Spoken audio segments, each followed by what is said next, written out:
తెలంగాణలో engineering, pharmacy, agriculture కోర్సుల్లో ప్రవేశాల కోసం నిర్వహించే టీజీ ఎబ్సెట్ పరీక్షలు నేటి నుంచి ప్రారంభం కానున్నాయి. ఈ పరీక్షలకు సంబంధించి అన్ని ఏర్పాట్లను అధికారులు పూర్తి చేశారు. రాష్ట్ర వ్యాప్తంగా టీజీ ఈఏపీ సెట్కు 3,06,796 మంది దరఖాస్తులు వచ్చాయి.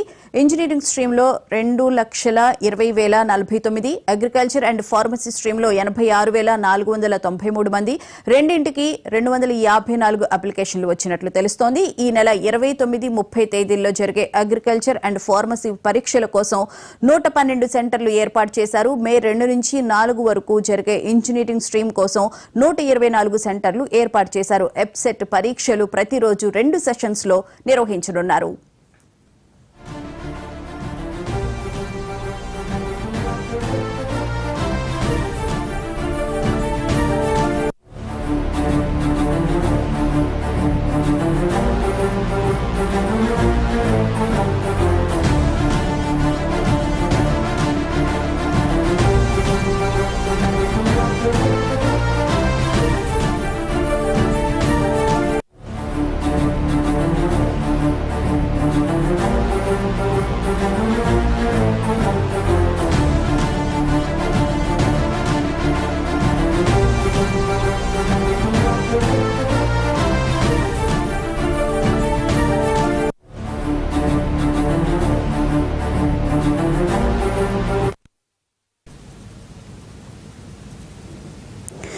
ఈ నెల 2 నుంచి 4 వరకు ఎంసెట్ పరీక్షలు నిర్వహించనుంది తెలంగాణ ప్రభుత్వం. ఇదే అంశానికి సంబంధించిన పూర్తి వివరాలను మా ప్రతినిధి హరికృష్ణ అడిగి తెలుసుకుందాం. హరికృష్ణ, చెప్పండి, ఎంసెట్ కి సంబంధించి అన్ని ఏర్పాట్లను పూర్తి చేయడం జరిగిందా ప్రభుత్వం?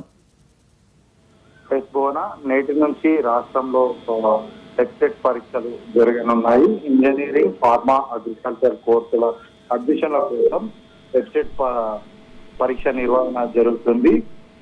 ఇప్పటికే తెలంగాణ రాష్ట్ర వ్యాప్తంగా ఈ యొక్క ఎగ్జిట్ పరీక్షకు అధికారులు, జేఎన్టీ అధికారులు పూర్తి ఏర్పాట్లు చేశారు. రాష్ట్ర వ్యాప్తంగా 124 సెంటర్లలో ఆన్లైన్ ఎగ్జామ్ నిర్వహిస్తున్నారు. ఈ రోజు, రేపు అగ్రికల్చర్, ఫార్మసీ, మే 2 నుంచి 4 వరకు కూడా ఇంజనీరింగ్ పరీక్షలు జరగనున్నాయి. ఎబ్సెట్ పరీక్షకు నిమిషం నిబంధన ఉంది. విద్యార్థులంతా కూడా సరైన సమయంలో చేర్చాలి. 1 నిమిషం ఆలస్యమైనా సరే పరీక్షకు అన్నదించమని చెప్పేసి అధికారులు ఇప్పటికే పేర్కొని జరిగింది. 2 సెషన్లో ఈ యొక్క పరీక్షలు జరగనున్నాయి. ఇప్పటికే అటు విద్యార్థులకు హాల్ టికెట్ పై క్యూఆర్ కోడ్ కూడా ముద్రించడం జరిగింది.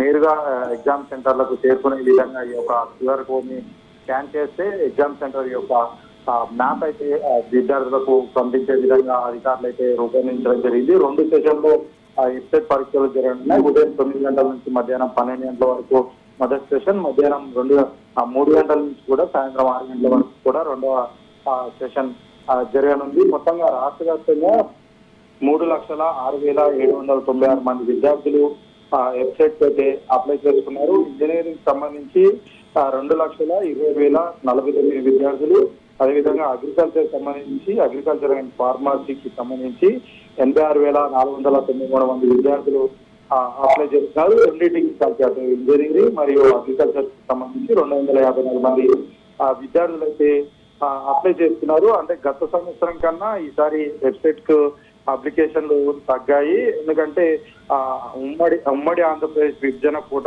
ముగియడంతో ఈ ఏడాది కొంత అప్లికేషన్లు తగ్గినట్టుగా తెలుస్తుంది.